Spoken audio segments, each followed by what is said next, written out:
Buenas noches, hermanos. Me da mucho gusto estar por primera vez en esta casa. Nos sentimos en casa porque pues todas las casas de oración somos casas de oración hermanas, y hay algo que nos une, hay algo que nos liga, que es la sangre de Cristo derramada en la cruz por cada uno de nosotros. Él es bueno, para siempre su misericordia, y Él merece toda gloria, toda honra y todo honor. ¿Cuántos dicen amén? ¿Puedes darle un aplauso de alabanza a Él? Sí, Él lo merece.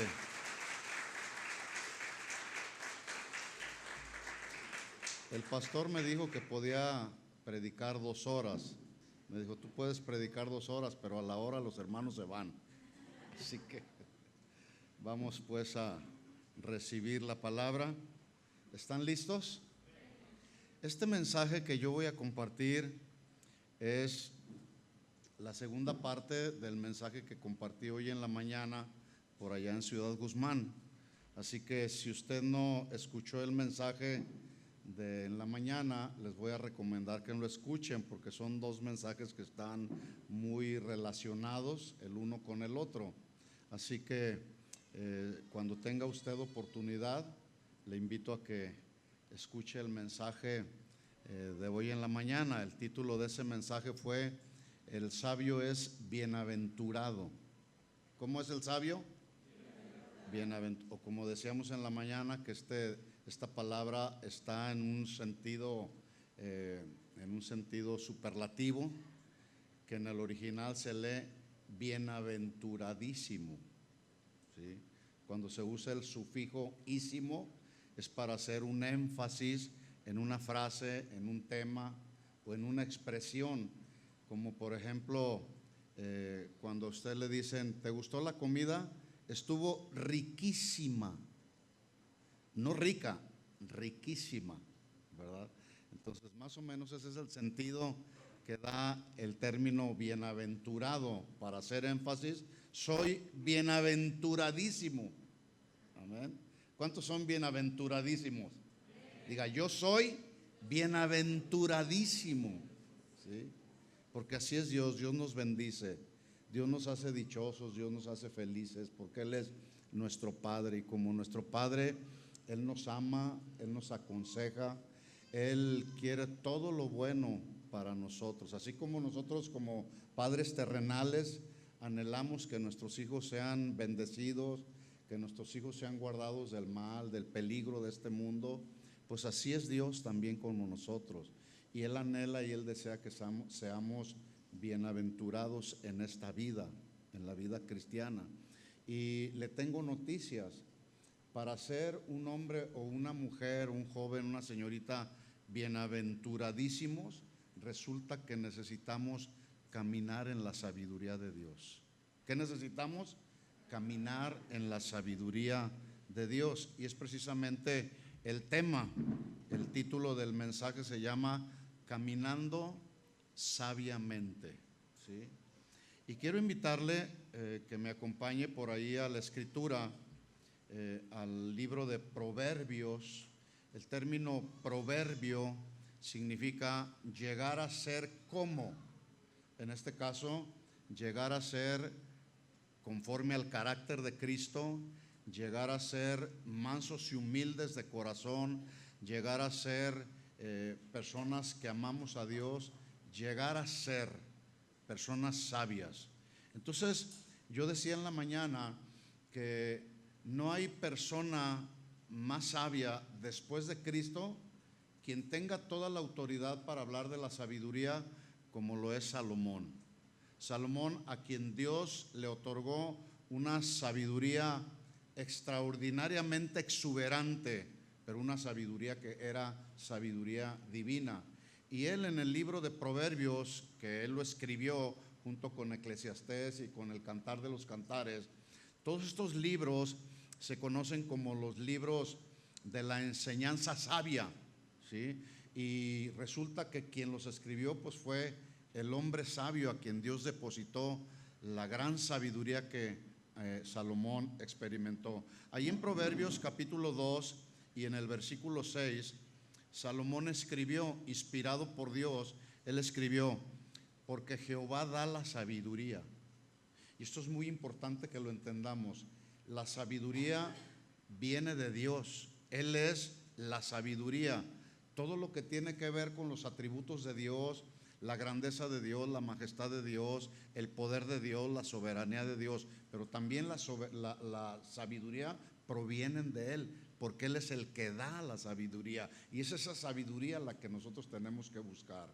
Él da la sabiduría, y de su boca viene el conocimiento y la inteligencia. En este mundo tenemos personas que conocen, personas que son inteligentes, pero son humanamente sabias y humanamente inteligentes. Pero aquí dice que esta sabiduría y esta inteligencia y este conocimiento provienen de Él. Nosotros los cristianos debemos buscar esa inteligencia, la inteligencia y la sabiduría de Dios. Dice el versículo 7: Él provee de sana sabiduría. ¿De qué provee el Señor? Sana sabiduría, lo cual significa que hay una sabiduría que no es sana, que no es saludable, que puede ser una sabiduría tóxica, dañina, que le hace daño al ser humano. La que usted y yo tenemos que buscar es la sabiduría sana que proviene de Dios. Dice: pero Él provee la sana sabiduría a los rectos, a los que caminan en honestidad. Pero también dice el versículo 7: Él es escudo a los que caminan rectamente. Palabra clave: caminar, porque vamos a hablar, el tema se titula Caminando sabiamente. Así que para los que están anotando, la palabra clave es caminar, ¿sí? Versículo 8 dice: Él es el que guarda las veredas o los mismos caminos y del juicio, que guarda las veredas del juicio y preserva el camino. Ahí está otra vez la palabra, el camino de los santos. ¿Cuántos santos hay en esta noche aquí? Nosotros somos santos, apartados para Dios, fuimos consagrados para Dios, ¿sí? Entonces, dice ahí: Él es el que preserva tu camino, el camino de los santos. Este término caminar es el término hebreo halak, con H al principio y K de kilo al final, halak, que tiene varios significados. Caminar tiene el significado primero de ir en pos de, en este caso, de la sabiduría de Dios, de andar por este mundo siendo sabios. Gracias. Andar por este mundo, ese es el significado que tiene el término hebreo halak. Pero también este vocablo se usa con relación a la actitud, pero también con relación a la conducta, al proceder, al comportamiento, es decir, a la manera como caminamos en esta vida, cómo te conduces, cómo te comportas, cuál es la actitud dentro de la iglesia y fuera de la iglesia. Porque yo a veces platico con nuestros jóvenes de la congregación y algunos de ellos abren su corazón y vienen y me dicen: pastor, mi papá es uno dentro de la iglesia, es otro en casa, y no concuerda su conducta, no concuerda lo que dice con lo que hace, ¿sí? Entonces, este término caminar, y es aquí donde yo me voy a enfocar, tiene que ver con la actitud, tiene que ver con nuestras conductas, con el proceder y el comportamiento de nuestra vida diaria. Y hay solo dos formas en las que tú y yo podemos caminar o podemos proceder o conducirnos en la vida. La primera es de forma sabia o inteligente, no perfecta, pero sí sabia. O la otra es de manera necia, tonta e imprudente. Y cada uno decide. Tú decides cómo caminas por esta vida, de manera sabia o de manera necia o negligente, ¿sí? Pero quiero decirte que Dios bendice al que camina sabiamente. ¿Cuántos están de acuerdo conmigo? Dios bendice al que camina sabiamente. Te lo voy a comprobar con la Biblia. Acompáñame a Isaías capítulo 33, versículo 15.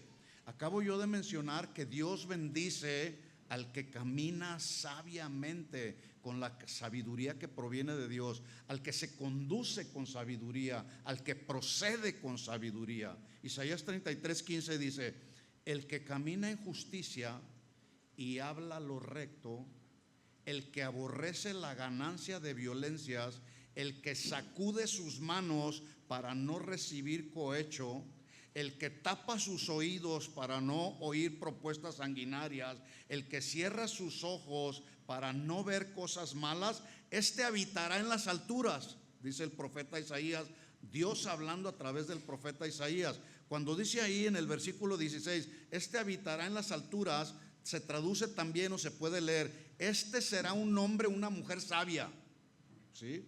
Porque ¿qué hombre sabio es aquel que recibe cohecho? ¿O qué mujer sabia es aquella que recibe cohecho? Eso hay que dejarlo para los políticos, ¿verdad? Que ellos reciben cohecho para favorecer a quienes deben de favorecer. Luego dice ahí la escritura, sacude sus manos para no recibir cohecho, pero luego dice, y tapa sus oídos para no oír propuestas sanguinarias. Tapar los oídos para no oír propuestas sanguinarias es una parte, pero también hay que tapar nuestros oídos para no escuchar los chismes que provienen de alrededor. Y hoy en las redes sociales quiero decirles, hay muchos chismes. Cuidado con lo que escuchamos. ¿Estamos de acuerdo en eso? Hay que tener mucho cuidado, no prestar nuestros oídos a lo que no conviene, a lo que no nos edifica, porque si no, entonces no vamos a caminar por esta vida sabiamente. Dice el versículo 16, entonces, este habitará siendo sabio, fortaleza de roca será su lugar de refugio, está hablando del hogar, se le dará su pan y sus aguas serán seguras. Así que yo dije, Dios bendice al que camina sabiamente, y ahí está la prueba, solo por mencionar un texto.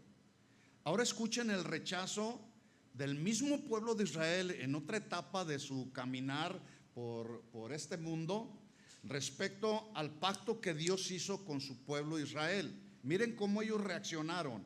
Jeremías capítulo 7 versículo 23 dice lo siguiente: Dios hablando a su mismo pueblo, así como habló Isaías al pueblo de Israel, ahora a través de Jeremías Dios habla al mismo pueblo de Israel, y dice ahí Jeremías capítulo 7 versículo 23, dice, mas esto les mandé diciendo, escuchen mi voz. ¿Cuántos saben que es una bendición escuchar la voz de Dios? Porque la voz de Dios es como la voz de nuestro papá, que nos dice, no te vayas por ahí porque te vas a equivocar, vas a cometer algún error, vete por este lado, este es el camino, y Dios nos muestra el camino. ¿Por cuál camino debemos de ir? Por el camino que Dios nos muestra, pero para eso hay que escuchar su voz. Dice, escuchad mi voz y seré para ustedes por Dios y ustedes serán para mí por pueblo. Escuche lo que dice a continuación, y andad por todo camino. Andar por todo el camino. Estamos hablando de caminar sabiamente. Andad por todo el camino que yo les mande para que les vaya bien. Todos anhelamos que nos vaya bien en la vida. Sin embargo, hay ocasiones por no hacer caso de la voz de Dios, no hacemos buenas decisiones. Y cuando no hacemos buenas decisiones, no nos va bien. Nos metemos en problemas. Mire la realidad del pueblo de Israel, versículo 24. Pero no oyeron ni inclinaron su oído a mí, dice el Señor. Antes caminaron en sus propios consejos y en la dureza de su corazón malvado, y fueron hacia atrás y no hacia adelante. Caminar sabiamente, escuchen esto mis hermanos, nos debe de impulsar hacia adelante, hacia la meta que es Cristo. Y Pablo dijo, Cristo, quien es poder y sabiduría de Dios. Hay que caminar hacia Él, hacia la meta que es Cristo y no hacia atrás, ¿sí? Hay que ir hacia adelante. El que anhela obedecer a Dios siempre va a ir en pos de Dios, caminando hacia adelante y no hacia atrás. ¿Por qué? Porque dijo el apóstol Pablo que el que está en Cristo nueva criatura es. Las cosas viejas que pasaron, ¿sí? Así que ya todos sabemos que todo camino tiene una ruta que termina en un destino. Todo camino que tú tomas tiene una ruta, y esa ruta te va a llevar a un destino. Pero lo interesante del asunto es que el asunto no es solo tener una ruta y conocer el camino, sino andar o transitar por ese camino. Por ejemplo, muchos conocen la ruta para venir a Casa de Oración Tuxpan, ¿verdad? Tú tomaste el día de hoy la decisión de venir a alabar y adorar al Señor y recibir la palabra, y te subiste a tu auto o a tu medio de transporte y dijiste: esta es la ruta que me lleva a Casa de Oración Tuxpan. Pero muchos, a pesar de que conocen la ruta para Casa de Oración Tuxpan, no llegaron el día de hoy aquí. No basta entonces conocer la ruta, sino andar por ella y transitar por ella para llegar a la meta. El apóstol Pablo le dijo a los de la iglesia en Galacia: andad en el Espíritu. Y escuchen esta pregunta: ¿cuál es la ruta para andar en el Espíritu? Ahí mismo nos da la respuesta en el versículo 16, Gálatas 5:16: no satisfaciendo los deseos de la carne. Esa es la ruta, ¿sí? A los de la iglesia en Éfeso, en el capítulo 4, versículo 17, les dijo: esto pues les digo y requiero en el Señor, que ya no andéis como los otros gentiles. O podemos leerlo: ya no anden en la ruta y en el camino de los gentiles, los que no conocen al Señor. Entonces la pregunta sería: ¿cuál era el camino o la ruta de los gentiles? Bueno, ellos andaban en la vanidad de su mente. Por eso el apóstol Pablo les dice: ya no anden en ese camino, porque esa ruta que están transitando no los va a llevar a la meta, que es Cristo. Pero en el versículo 15 dice, en capítulo 5, versículo 15, dice el mismo Pablo a los de la iglesia en Éfeso: mirad pues con diligencia cómo andéis, no como necios, sino como ¿qué? Como sabios. Hay que andar no como necios, pero sí como sabios. ¿A cuánto les gusta caminar en sabiduría? Bueno, de eso estamos hablando precisamente. ¿Cuál es la ruta para andar como sabios? Según este texto, dice Pablo, repito el texto: mirad bien con diligencia cómo andéis, no como necios, sino como sabios. Y la pregunta es: ¿cuál es la ruta para andar como sabios? En el versículo 16 nos da la respuesta y dice Pablo: aprovechando bien el tiempo, porque los días son malos. Qué triste es ver cómo las personas, cristianos y no cristianos, pierden tanto tiempo en las redes sociales. Y luego las personas dicen: es que no tengo tiempo para orar, es que no tengo tiempo para leer la Biblia. Bueno, ¿cuánto tiempo usas o inviertes viendo las redes sociales? Ya no andéis por esa ruta, dice Pablo. Ahora andemos por la ruta aprovechando bien el tiempo, porque los días son malos. Por tanto, dice Pablo, versículo 17: no seáis insensatos, sino entendidos. Y esa palabra entendidos se traduce también sabios. Sino sabios de cuál sea la voluntad del Señor. Esa es la intención del corazón de Dios para sus hijos. Y así es como nosotros, como sus hijos, debemos de caminar. ¿Estamos entendiendo hasta aquí? ¿Sí? Vamos a seguir adelante. Caminar sabiamente tiene que ver con la capacidad de ver las cosas o las situaciones o las circunstancias de la vida que a todos nos vienen, circunstancias que a veces son favorables, algunas no siempre son tan favorables. Pero el punto aquí para caminar sabiamente es que esas situaciones, circunstancias difíciles, favorables o no en la vida, debemos verlas desde la perspectiva de Dios y responder a ella de acuerdo al consejo de Dios establecido en su palabra. No de acuerdo a lo que yo pienso, sino de acuerdo a lo que dice Dios en su palabra. Por ejemplo, la Biblia dice que debemos amarnos los unos a los otros. ¿Qué tenemos que hacer? Señor, es que no sabes lo que me hizo, ¿sí? La Biblia también dice que debemos perdonarnos los unos a los otros. ¿Qué tenemos que hacer? Caminar sabiamente, la conducta sabia, el proceder sabio es perdonar cuando te ofenden. Porque dice la Biblia, hablando Santiago, que todos nos ofendemos de muchas formas y de muchas maneras. Tú no puedes decir: no, yo no he ofendido a nadie. No, todos ofendemos de una o de otra manera. ¿Estamos claros en eso? Entonces, cuando nos vienen las circunstancias difíciles, hay que responder a ellas de acuerdo al consejo de Dios. De tal forma que la sabiduría no es simplemente poseer conocimientos mentales, sino más bien la sabiduría consiste en cómo esos conocimientos los aplicamos de forma adecuada y de forma eficaz en nuestra vida diaria. ¿Cómo te conduces?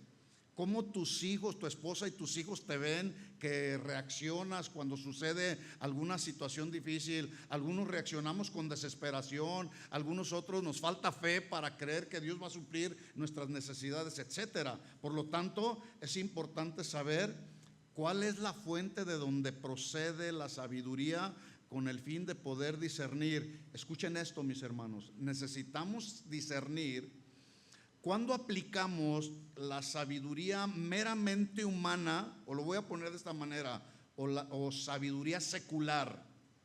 Cuando aplicamos la sabiduría humana o secular y cuando aplicamos la sabiduría puramente divina. Hay una gran diferencia. Este término secular proviene del latín saeculare, que significa siglo, pero también significa mundo. De ahí que secular se refiere a todo lo que es mundano, o bien a todo lo que está en oposición al espiritual, a lo santo o a lo divino. Todo lo que se oponga a alabar al Señor, adorar al Señor. Incluso la gente dice: ¿cómo es posible que vas a ese lugar y estás ahí 2 o más de 2 horas alabando al Señor, escuchando una predicación, cuando en 15 minutos puedes arreglar toda tu vida? No, esos son asuntos seculares, son asuntos del mundo, ¿sí? ¿Cuántos se gozan cuando vienen a recibir la palabra del Señor y adorar juntos al Señor? Bueno, lo secular tiene que ver con todo lo que se opone a lo que tiene que ver con Dios, ¿sí? Así que cuando hablamos de sabiduría humana, nos referimos a aquella sabiduría que se opone a lo espiritual, a lo santo y a lo divino. ¿Por qué es importante conocer o hacer una diferencia entre la sabiduría secular y la sabiduría puramente divina? Porque conocemos personas que hay a nuestro alrededor que poseen un conocimiento muy vasto en las diferentes áreas del saber. Sin embargo, sus vidas no necesariamente son sabias desde el punto de vista de Dios. Esto lo vemos en la historia de la humanidad, donde gente muy conocedora, muy letrada, como los filósofos, los científicos, afirman que Dios no existe. Tienen tanto conocimiento acumulado, pero es conocimiento secular, no es conocimiento divino. Entonces ellos dicen: no, Dios no existe. Por ejemplo, Albert Einstein dijo: la palabra de Dios, que es la que afirma acerca de la existencia de Dios, no es para mí más que el producto de la debilidad humana, ¿sí? Eso fue lo que dijo este hombre, este científico. Ahora, les pregunto a ustedes: ¿cuántos creen en la palabra de Dios? ¿Cuántos creen que en la Biblia dice que Dios existe? Bueno, para Albert Einstein, según él, nosotros somos débiles por el hecho de creer lo que la Biblia dice. Y la Biblia dice que Dios existe, ¿sí? Y que Dios es el creador de todas las cosas, y que Dios te formó estando en el vientre de nuestra madre. No venimos del chango, del mono, y evolucionamos hasta llegar a lo que somos. No, la Biblia dice que Él es el creador de todas las cosas. Pero estos hombres, con su vasto conocimiento, dicen: Dios no existe, porque no se puede comprobar científicamente. Otro hombre muy entendido en las ciencias, llamado Richard Dawkins, este fue un hombre, un biólogo científico inglés. En su libro El espejismo de Dios, él afirmó: Dios no existe. Dios es solamente una quimera, o es una mera ilusión. Dios no existe. ¿Cuántos creen que Dios sí existe? Que no es una mera ilusión, tampoco es un espejismo. ¿Por qué? Porque a Dios lo podemos ver obrando a través de la creación. A Dios lo podemos ver obrando a través de nuestra vida. A Dios lo podemos ver cuando estamos tristes y Él nos consuela, cuando estamos débiles y Él nos fortalece, cuando estamos gozosos y ese gozo proviene de Él. Ese es Dios, ese es el Dios que existe. Sin embargo, gente con sabiduría secular no creen que Dios existe. Así que es muy importante, pues, distinguir entre la sabiduría secular y la sabiduría puramente divina. Y tengo que decirlo de esta manera: el caminar cristiano por el cual tú y yo transitamos, el caminar cristiano se transita bajo los principios de la sabiduría divina, no de la sabiduría secular, ¿sí? No bajo los criterios o conceptos de la sabiduría secular. Así que surge aquí una pregunta: sabiduría secular, sabiduría divina. La pregunta es: ¿cómo podemos distinguir entre estas dos sabidurías? Cuando tú puedes escuchar a una persona moralmente buena, una persona que no es cristiana, pero es moralmente muy buena, que no le hace daño a nadie, es un hombre respetable, es un hombre honorable, en relación a otra persona que es cristiana, que también es moralmente buena, no le hace daño a nadie, es un hombre respetable, pero ¿cómo tú puedes discernir entre uno y otro? Uno que es cristiano, otro no es cristiano, uno aplica la sabiduría secular y el otro aplica la sabiduría divina. Pero la pregunta es: ¿cómo se puede diferenciar entre una sabiduría y otra? ¿Te habías puesto a pensar en eso? Bueno, tenemos que ir a lo que significa precisamente la palabra sabio. Y ahí la respuesta, ahí podemos encontrar la diferencia entre la sabiduría divina y la sabiduría secular. Este término sabio, para los que anotan ahí, es el término hebreo Hakam, con J y M al final y K de kilo intermedia. Hakam significa una persona hábil, una persona diestra, una persona experta en algún oficio o alguna actividad, y es una persona práctica.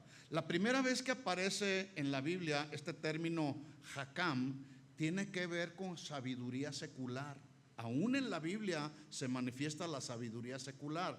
En Génesis capítulo 41 se narra la historia cuando el faraón de Egipto tuvo dos sueños que dice ahí la Biblia que le turbaron, que en realidad ya cuando José dio la interpretación era un solo sueño. Dice Génesis capítulo 41 versículo 8. Dice: sucedió que por la mañana estaba el espíritu del faraón agitado y envió llamar a todos los magos, que también se traduce, cuando habla de magos habla de brujos o de hechiceros. Dice: envió llamar a todos sus brujos y hechiceros de Egipto y a todos, escuchen, a todos sus sabios. Ahí está este término Hakam. Los mandó llamar. ¿A quiénes? A los brujos, a los hechiceros, a los sabios. Y les contó Faraón su sueño, mas no había quien se los pudiese interpretar a Faraón. Notemos cómo la combinación de la erudición tanto de los magos como de los sabios, aunque eran expertos en sueños, les fue imposible darle una interpretación al sueño de Faraón. No pudieron, simplemente no pudieron. Sin embargo, de una manera providencial, lo que ellos no sabían es que le estaban preparando todo el escenario para que entonces apareciera José, a quien había recibido la sabiduría de Dios, y en ese sentido entonces él interpretara el sueño. Dice Génesis capítulo 41, aquí ya Josué está dando la interpretación del sueño. Versículo 32, Génesis capítulo 41, versículo 32. Recuerden el tema: caminando en sabiduría.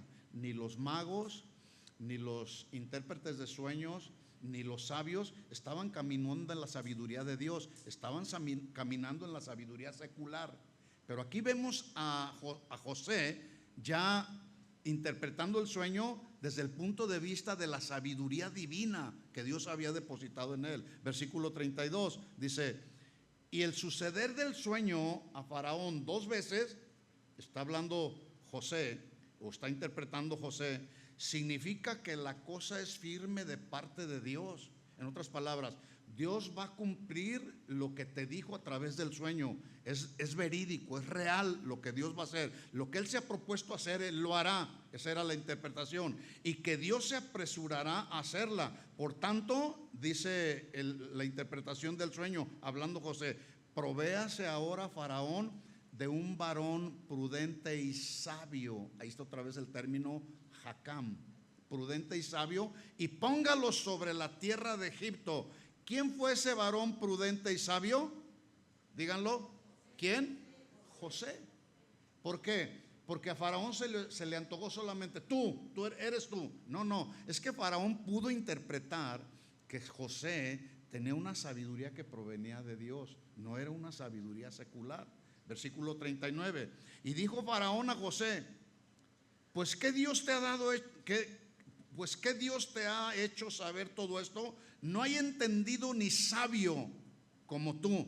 Por lo tanto, tú estarás sobre mi casa y por tu palabra se gobernará todo mi pueblo, y solamente en el trono seré yo mayor que tú. Ahí está el término Jacam, y lo hemos visto diferenciando entre la sabiduría secular y la sabiduría divina. Este término Jacam también se usa para describir a los artífices, porque también se traduce el que es práctico, el que es hábil. Y los artífices eran los hábiles en el templo, los creadores de las vestiduras sacerdotales, sino también, no solamente de las vestiduras sacerdotales, sino también de todas las cosas que tenían que ver en el tabernáculo. Por lo tanto, aquí también aprendemos, y este es el pensamiento que Dios puso en mi corazón: todo lo sagrado de Dios requiere de la sabiduría de Dios. Todo lo que se hace aquí en este altar requiere de la sabiduría de Dios. Todo lo que los maestros de la escuela infantil están haciendo requiere de la sabiduría de Dios. Todo lo que tú y yo hacemos aquí en la congregación o fuera de la congregación requiere de la sabiduría de Dios. Por lo tanto, para hacer y servir en la obra de Dios, escuchen, se requiere de la sabiduría de Dios. No podemos servir a Dios como nos da la gana. Tampoco podemos servirlo en nuestras propias fuerzas o en nuestras propias reglas. Para eso están las reglas de Dios, para ejercerlas de acuerdo a la voluntad de Dios. Miren la instrucción que Dios le dio a Moisés, Éxodo capítulo 28, hablando de los sabios artífices, creadores de las vestiduras sagradas. Éxodo 28, ¿estamos aprendiendo? ¿Sí? Éxodo 28:1. Dice: allá harás llegar delante de ti a Aarón tu hermano y a sus hijos consigo de entre los hijos de Israel, para que sean mis sacerdotes. ¿Quién era un sacerdote en el Antiguo Testamento? Era un mediador, eran los representantes de Dios ante el pueblo y del pueblo ante Dios, eran los mediadores. Y en este caso el Señor eligió a Aarón, a Nadab, a Abiú, Eleazar e Itamar, hijos de Aarón, y les dice: y harás vestiduras sagradas a Aarón tu hermano para honra y hermosura, y tú hablarás a todos los sabios de corazón. Ahí está el término otra vez, sabios, Jacam, ¿sí?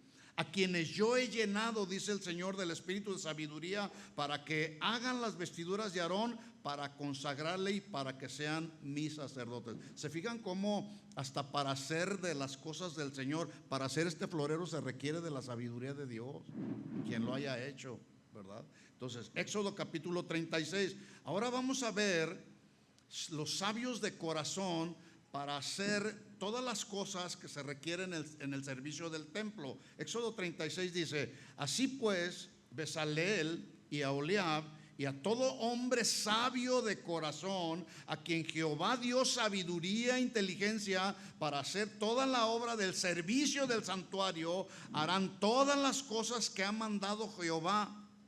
Todo lo que Dios manda requiere sabiduría, mis hermanos. Versículo 2.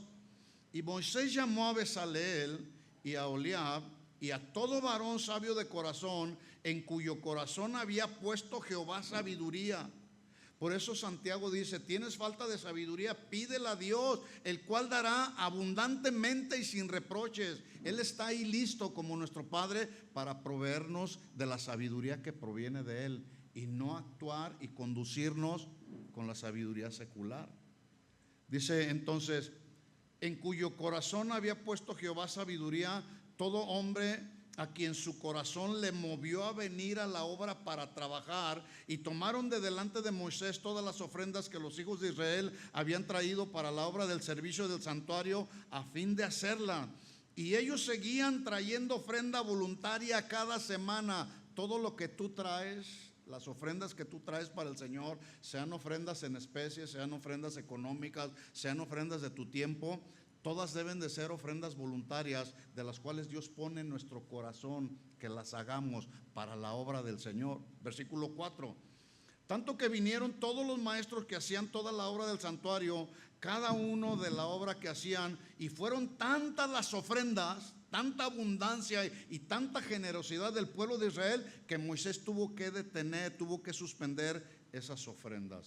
Y ahí vemos entonces cómo la sabiduría de Dios está siendo aplicada no solamente para hacer las vestiduras sagradas, sino para hacer todas las cosas que se requieren en el templo de Dios. ¿Estamos entendiendo hasta aquí? Primera de Samuel, capítulo 13, nos narra la historia de dos personajes, o mejor dicho, de un personaje que nos deja ver la vileza o la bajeza de actuar bajo los criterios de la sabiduría humana o secular. Dice 2 de Samuel capítulo 13: aconteció después de todo esto que teniendo Absalón, hijo de David, una hermana hermosa que se llamaba Tamar, se enamoró de ella Amnón, hijo de David. Versículo 2: y estaba Amnón angustiado hasta enfermarse por Tamar, su hermana, pues por ser ella virgen, le parecía a Amnón que sería difícil hacerle cosa alguna. ¿Alguien sabe de qué estaba enfermo Amnón? Les pregunto. ¿Han leído la historia de Amnón y Tamar? ¿Sí? ¿Alguien sabe aquí lo acabo yo de mencionar? Dice ahí: y Amnón se enamoró de ella. Estaba Amnón angustiado hasta enfermarse por Tamar. ¿Cuál era la enfermedad que tenía Amnón? La enfermedad que tenía Amnón se llamaba lujuria, un deseo sexual. Por cierto, que era un deseo pecaminoso y perverso. Esa era la enfermedad que tenía Amnón, como la enfermedad que tiene mucha gente alrededor de nosotros, ¿sí? Y peor sería si alguien, siendo cristiano, tiene esta misma enfermedad. Y si tiene esa enfermedad, hay que cortar con ella, ¿sí? Y Amnón, escuchen esto, porque hay una enfermedad malvada, perversa, que proviene del trono de Satanás, que se llama lujuria, perversidad sexual, y tenía un deseo. Esa enfermedad lo llevó a albergar un deseo aquí en su corazón. Versículo 3: y Amnón tenía un amigo, pónganlo así entre comillas, que se llamaba Jonadab, hijo de Simea, hermano de David. Y Jonadab era un hombre muy astuto. Este término astuto es el mismo término que hemos venido mencionando, Jacam, que se traduce sabio, pero era una sabiduría, como lo dije en la mañana y lo dice Santiago, terrenal, animal y elevada a la diabólica potencia. Por eso, padres de familia, les recomiendo que cuiden muy bien a sus hijos, qué clase de amigos tienen, ¿sí? Porque ¿qué amigo es aquel que tiene tu hijo, que lo lleva o que le invita a fumar marihuana y dice: yo soy tu amigo, te voy a compartir, te vas a sentir bien? ¿Tú crees que esos son sus amigos? Por supuesto que no. Por eso hay que cuidar qué clase de amigos tienen nuestros hijos o qué clase de amigos tenemos también nosotros. Mira el consejo que le dio este amigo de Amnón. Versículo 4: este Jonadab le dijo: hijo del rey, ¿por qué de día en día vas enflaqueciendo así? ¿No me lo descubrirás a mí? Y Amnón le respondió: yo amo a Tamar, la hermana de Absalón, mi hermano. Ahora, pregunta: esa clase de amor que estaba experimentando Amnón, ¿era un amor que proviene del amor de Dios, sí o no? Era un amor eros, era un amor erótico, era un amor carnal, no era un amor ágape como el amor de Dios, no era un amor tampoco fraternal, era un amor de la carne, ¿sí? Yo amo a Tamar, sí, él quería cumplir sus deseos. Dice versículo 5: y Jonadab le dijo: acuéstate en tu cama. Este fue el consejo que le dio su amigo, acuéstate en tu cama y finge que estás enfermo. Mucho cuidado, porque los amigos de nuestros hijos o nuestros aparentes amigos nos pueden llevar a fingir una vida cristiana. No, miras como que vas a la iglesia, pero después de que salgas de la congregación puedes vivir como te dé tu gana. No es así, ¿verdad que no? Dices: finge como que estás enfermo, y cuando tu padre viniera a visitarte, dile: te ruego que venga mi hermana Tamar para que me dé de comer y prepare delante de mí alguna vianda para que al verla yo la coma de su mano. Bueno, lo demás es historia que todos conocemos. Amnón finalmente violó a su hermana Tamar. Después de haber complacido sus más bajos instintos carnales, la rechaza vilmente y luego finalmente Absalón mata a Amnón.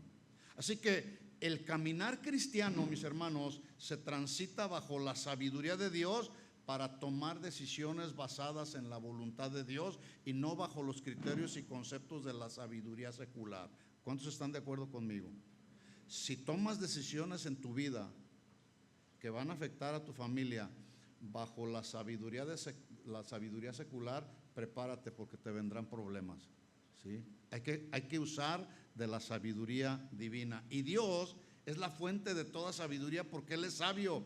Pero también en su carácter sabio, escuchen esto, Dios actúa con justicia ante la rebelión y la maldad. En Isaías capítulo 31, versículo 1, dije yo que Dios es sabio y como es sabio, también Él actúa con justicia contra la maldad y contra el pecado. Él no puede separar la justicia de la sabiduría. La justicia y la sabiduría tienen que actuar simultáneamente. Isaías capítulo 31, versículo 1, voy a leer el texto en la versión de las Américas. Dice: hay de los que descienden a Egipto, Egipto simboliza el mundo, de los que descienden a Egipto por ayuda. Pudiésemos leer así: hay de los que van al mundo a buscar la ayuda. Lo que el mundo está ofreciendo aquí es lo que el mundo le ofreció al hijo al que despilfarró todo, al hijo pródigo. Se fue al mundo y lo que el mundo le ofreció fue solamente comida de cerdos. Lo que este mundo está ofreciendo es comida de cerdos, ¿sí? Hay de los que descienden a Egipto por ayuda. En los caballos buscan apoyo y confían en los carros porque son muchos y en los jinetes porque son muy fuertes. Estas imágenes de caballos, de carros y de jinetes hacen alusión a todo lo terrenal. Y aquí Isaías, de parte de Dios, está hablando al pueblo y les está diciendo: ay de los que buscan esos caballos, esos carros, esos jinetes, todo lo terrenal, ay de ellos, pero no miran al Santo de Israel ni buscan al Señor. Versículo 2: pero Él también es sabio y traerá el mal y no se retractará de sus palabras, sino que se levantará contra la casa de los malhechores y contra la ayuda de los que obran con iniquidad. Ahí está la justicia de Dios aplicada. Él es sabio, pero también Él es justo, ¿verdad? La gente dice: no, Dios es amor, Dios es bueno, Dios no manda a ninguno al infierno. Y eso es cierto, Dios no manda a nadie al infierno, solitos se van por su desobediencia y su rebelión. Y eso no es la sabiduría de Dios, es la sabiduría del mundo. Así que caminar sabiamente o bajo la sabiduría de Dios, ya dijimos que nos hace bienaventuradísimos. ¿Cuántos bienaventuradísimos hay aquí? Di conmigo: yo soy bienaventuradísimo. Y si tú te dices que eres bienaventuradísimo, es porque caminas bajo la sabiduría de Dios. El sabio es sabio porque su estilo de vida proyecta un temor reverente a Dios. Y la bendición de Dios está sobre de él, reposa sobre él. La bendición le sigue, la bendición le persigue y la bendición de Dios le alcanza. Y le alcanza a todos aquellos que le honran y que lo respetan y que lo adoran, ¿sí? Las bendiciones de Dios te van a alcanzar. Para prueba está Deuteronomio capítulo 28, del 1 al 15. Estas son las bendiciones que vendrán sobre ti y te alcanzarán. ¿Cuántos quieren que las bendiciones del Señor les alcancen? Te persigan y te alcancen. Bueno, hay que caminar en obediencia, hay que caminar en sabiduría de Dios. En Proverbios 1:7, un versículo que todos conocemos, dicho por Salomón: el principio de la sabiduría es el temor de Jehová, pero los insensatos desprecian esta sabiduría y la enseñanza. Así que lo contrario a Jacam, que es ser sabio, es necio, es tonto, es insensato. ¿Por qué? Porque rechaza el consejo de Dios, y porque rechaza el consejo de Dios, camina y depende de la sabiduría y de su entendimiento muy humano y muy secular. Y hay una historia que nos deja ver dos caminos y dos conductas. Estoy casi terminando. Por un lado, el camino de la insensatez de un hombre, y por otro lado, el caminar sabio de una mujer. Qué bendición es la mujer sabia, como lo dijo Salomón, que edifica su casa. ¿No lo creen, varones? La mujer sabia edifica su casa. Bueno, esta historia se encuentra en 1 de Samuel capítulo 25, donde los protagonistas de la historia son un hombre que dice ahí la Biblia que tenía su hacienda en un lugar llamado Carmel, y dice ahí también la Biblia que era un hombre muy rico, tenía 1000 ovejas, tenía 1000 cabras, y su nombre era Nabal. Recuerda el nombre, Nabal. La esposa de Nabal se llamaba Abigail. Y voy a leer una porción de la historia para de ahí rescatar algo interesante.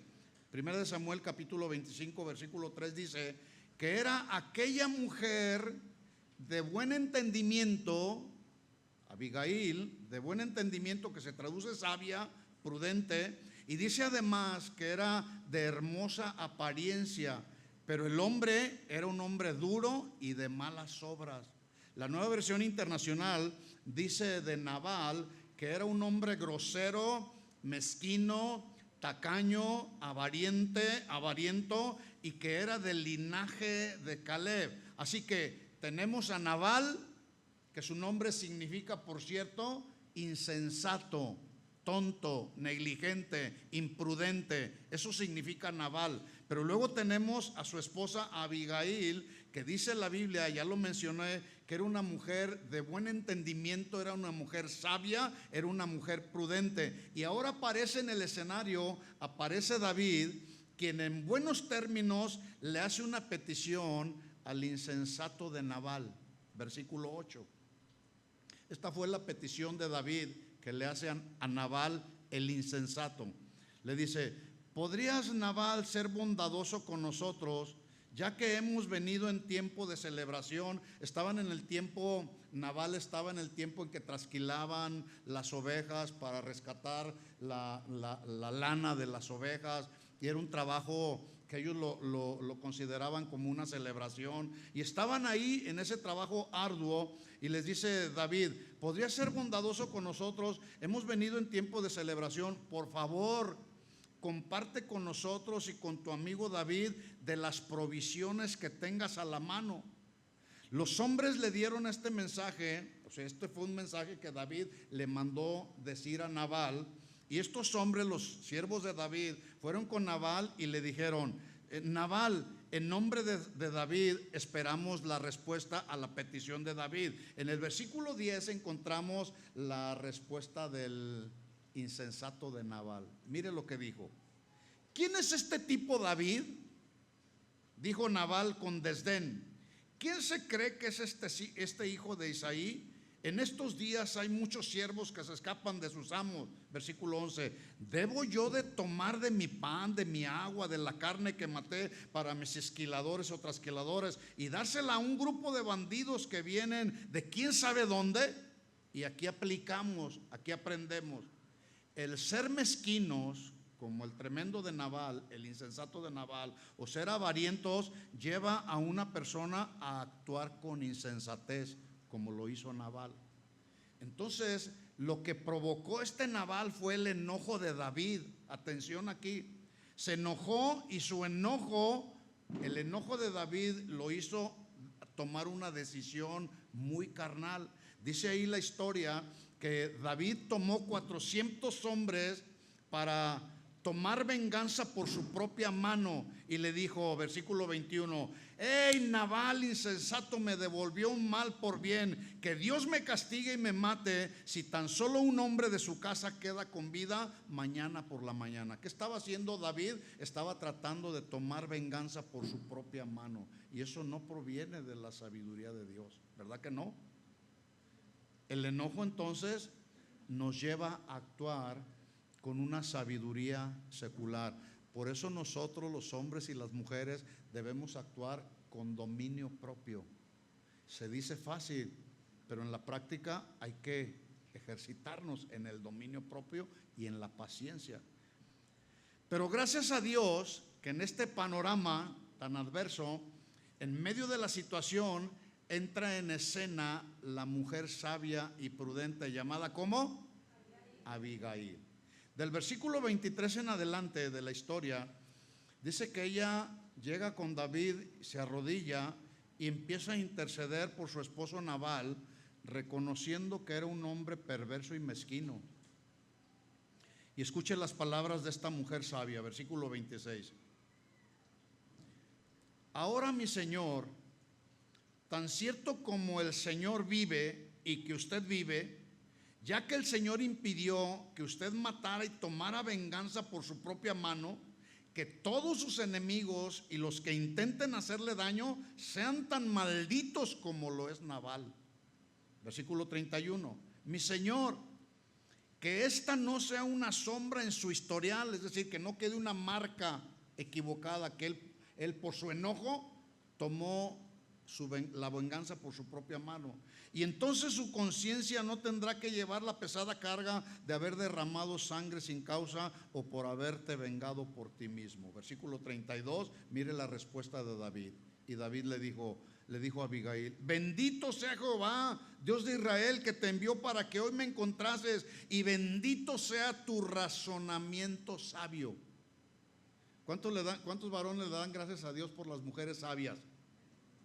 No todos, yo pensé que todos iban a decir amén. Les voy a dar otra oportunidad, varones. ¿Cuántos de ustedes le dan gracias a Dios por las mujeres sabias que tenemos a nuestro alrededor? Todos digan amén. Sí, gracias a Dios por las mujeres sabias como Abigail. Bendito sea tu razonamiento sabio, y bendita tú que me has estorbado para el día de hoy ir a derramar sangre y vengarme por mi propia mano. Y 10 días después, Jehová hirió a Nabal y Nabal murió.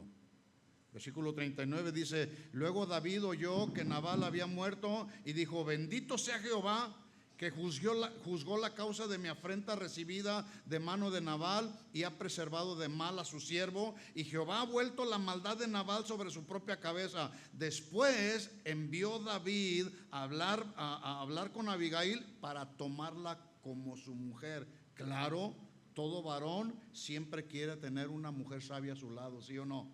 Yo le doy gracias a Dios por mi esposa, que es una mujer sabia, que siempre ha edificado la casa. Llevamos 44 años casados y siempre ella ha destacado por su sabiduría para edificar la casa. Todo varón queremos tener no una mujer negligente, sino una mujer sabia que siempre edificará la casa. Así que dice Proverbios capítulo 1 versículo 8: entonces me llamarán. Esta es la conducta de Dios para los que no caminan en la sabiduría de Dios. Este es el proceder de Dios. Escuchen lo que dice ahí, Proverbios 1:28. Entonces me llamarán y no responderé, dice el Señor. Me buscarán de mañana y no me hallarán. Hermanos, nos conviene caminar en la sabiduría de Dios, para que cuando llamemos a Dios por su ayuda, clamemos a Dios por su ayuda, clamemos a Dios por su consejo, podamos encontrarlo y hallarlo. Versículo 29. Y por cuanto aborrecieron la sabiduría y no escogieron el temor de Jehová, ni quisieron mi consejo, menospreciaron toda reprensión mía, entonces comerán del fruto de su camino y serán hastiados de sus propios consejos, porque el desvío de los ignorantes los matará y la prosperidad de los necios los echará a perder. ¿Quién quiere eso? Yo no. Yo quiero caminar en la sabiduría de Dios. Ahora escuche el contraste. Esto es para los que rechazan la sabiduría de Dios, pero escuche para los que caminan sobre la sabiduría de Dios. Versículo 33. Mas el que me oyere habitará confiadamente y vivirá tranquilo sin temor del mal. Este mundo, mis hermanos, va de mal en peor, ¿sí? A lo bueno le dicen malo y a lo malo le llaman bueno, ¿sí? Y las cosas no van a mejorar. Antes bien, la maldad seguirá multiplicándose. Pero el texto me dice a mí que el que oye al Señor habitará confiadamente, vivirá tranquilo y sin temor del mal. Sin duda, una de las razones por las que Dios nos insiste en que caminemos sabiamente es debido a las altas recompensas que obtenemos cuando caminamos o decidimos caminar sabiamente. Yo voy a mencionar, casi para terminar, una de las bendiciones que tú y yo recibimos cuando caminamos en la sabiduría de Dios. Cuando tú decides caminar en la sabiduría de Dios, vas a experimentar contentamiento. ¿Qué vas a experimentar? Contentamiento. ¿Qué es el contentamiento? Bueno, el contentamiento bíblico tiene que ver con una confianza interna en la soberanía, en la bondad y en la misericordia de Dios. Este contentamiento bíblico produce fruto en nosotros, ese fruto que tiene que ver con gozo, pero un gozo, nos viene un gozo aún a pesar de que posiblemente, ¿ya me callo? Aquí ya me dijo que me calle. ¿Seguimos? ¿Me regala 5 minutos? Estoy casi terminando. Estamos hablando pues del fruto o de los beneficios que tenemos por el hecho de caminar sabiamente. Encontramos contentamiento, y el contentamiento produce gozo, un gozo que no nos viene por el hecho de estar en medio de circunstancias favorables, sino es un gozo que aún a pesar de las circunstancias que no son favorables, podemos tener gozo en nuestro corazón, y no solamente gozo, sino paz, y podemos experimentar paciencia, y podemos continuar siendo fieles a Dios, y podemos ser agradecidos con Dios. Y en la vida, esto sucede en la vida de un creyente que ha nacido de nuevo, que en medio de las situaciones difíciles, en medio de los problemas, aún en medio de la enfermedad, puede experimentar gozo, paz y paciencia en su vida. ¿De acuerdo? Independientemente de las circunstancias que nos rodean. El contentamiento, mis hermanos, no está basado en nuestras circunstancias, sino más bien está basado, o debe de estar basado, en la naturaleza inmutable de Dios. Dios no cambia. Dios ha sido siempre el mismo ayer, hoy y seguirá siendo el mismo por los siglos de los siglos. Por lo tanto, cuanto más conocemos a Dios, más confiamos en Él. ¿Cuánto conoces a Dios? Yo siempre he dicho, ¿cómo vamos a conocer a un Dios que es un Dios sanador si no nos enfermamos? ¿Cómo vamos a conocer a un Dios que es Dios de toda consolación si no experimentamos sufrimiento? ¿Cómo vamos a conocer a un Dios que es el proveedor de todas las necesidades si no viene necesidad a nuestra vida? Bueno, cuando tienes necesidad, cuando tienes enfermedad y experimentas la salud, la provisión de Dios, en ese sentido vamos conociendo cada vez más al Señor. Y una de las imágenes en la Biblia que describen el contentamiento lo vemos en el Salmo 1, cuando David dice: bienaventuradísimo el varón que no anduvo en consejo de malos, ni estuvo en camino de pecadores, ni en silla de escarnecedores se ha sentado. Aquí viene la bienaventuranza: sino que en la ley de Jehová está su delicia, y en su ley medita de día y de noche, y será como árbol plantado junto a corrientes de aguas, que da su fruto en su tiempo, su hoja no cae, y todo lo que hace prosperará. Esto significa que cuando llegan los tiempos difíciles, como en el caso de los árboles, que les llega el calor, viene la sequía, ese varón, esa mujer, es como ese árbol que no tiene nada de qué temer, porque su confianza está en el Señor, se deleita en el Señor, y eso se llama contentamiento, porque las corrientes de las aguas donde se deleita es la palabra de Dios. De hecho, el agua es un simbolismo de la palabra de Dios, ¿sí? Entonces, cuando tú y yo nos sumergimos en las corrientes de la palabra de Dios, nuestra vida va a estar siempre saludable, recibiendo siempre la bienaventuranza del Señor. Así que Pablo le dijo a Timoteo: gran ganancia es la piedad o la devoción a Dios, acompañada de contentamiento o de nuestra confianza en Dios. Así que uno de las recompensas que obtenemos si decidimos caminar sabiamente es el contentamiento. Otra es la seguridad en sus promesas. Otra es que experimentamos paz en nuestro corazón. Pero cuando decidimos no caminar en la sabiduría de Dios, entonces nos vendrán conflictos. Ese es el otro lado de la moneda. Vendrán situaciones difíciles, vendrá preocupación, tendremos temor del futuro, etcétera, etcétera. Por eso el mensaje es el día de hoy: seamos bienaventurados o para ser bienaventurados, necesitamos caminar en la sabiduría del Señor. Así que las verdades de la palabra de Dios que yo he mencionado el día de hoy nos han mostrado y nos han confirmado que solamente hay dos formas de caminar o de proceder o de conducirnos en la vida: de manera sabia o de manera necia. Tú decides por cuál camino andar. ¿De acuerdo? ¿Entendió el mensaje? Estuvo simple, ¿verdad? Es fácil caminar en sabiduría, ¿sí o no? Sí, es fácil predicarlo, pero a veces allá tenemos que demostrarlo afuera, caminando sabiamente, para que entonces en ese sentido podamos ser hijos de Dios bienaventuradísimos, sabios bienaventuradísimos. ¿De acuerdo? Vamos a ponernos de pie, vamos a darle gracias al Señor y a reconocer que Dios bendice al que camina sabiamente, y seremos bienaventuradísimos al caminar sabiamente en lugar de ser insensatos caminando humanamente. Oremos al Señor. Señor, te damos gracias en esta noche. Gracias por hablarnos al corazón. Pedimos que este mensaje sea un mensaje que quede bien grabado en las tablas de nuestro corazón, Señor. Gracias por ministrarnos, gracias por aconsejarnos. Queremos atender a tu consejo, Señor, y tu consejo en esta noche ha sido caminar sabiamente para que podamos ser sabios bienaventurados, Señor. No puede venir bienaventuranza si no caminamos por tus caminos. Señor, que en los momentos difíciles, en los momentos que tengamos que decidir alguna situación que trascienda en nuestra vida, queremos hacerlo con tu sabiduría y no bajo la sabiduría secular o bajo la sabiduría de este mundo.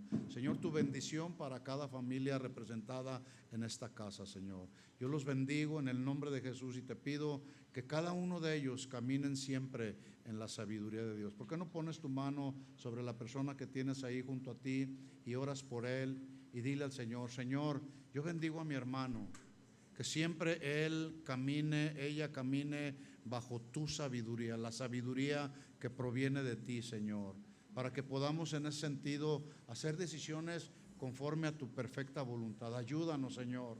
No lo sabemos todo, Señor.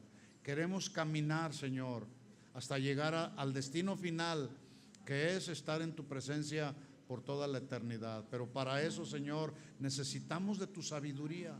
Danos sabiduría, Señor. Dile al Señor: varón, dame sabiduría para gobernar a mi esposa, para gobernar a mis hijos, Señor. Danos de la sabiduría que proviene de ti, Señor. Cada día, Señor, sea abundante en nosotros. Bendícenos, guárdanos del peligro, guárdanos de la maldad de este mundo, Señor, en el nombre de Jesús. Y que cuando tú vengas, Señor, o nos llames a tu presencia, podamos estar listos para presentar, Señor, para presentarnos ahí delante de ti y tú nos pidas cuentas de lo que hicimos en esta tierra, Señor. Ayúdanos, Señor, en el nombre de Jesús. Y a ti sea toda la gloria, toda la honra y todo el honor. Y todos decimos amén, amén y amén. Dale un aplauso de alabanza a nuestro Señor. Gracias, Señor. Bendito y alabado sea tu nombre, Señor. Amén. Que Dios les bendiga, mis hermanos.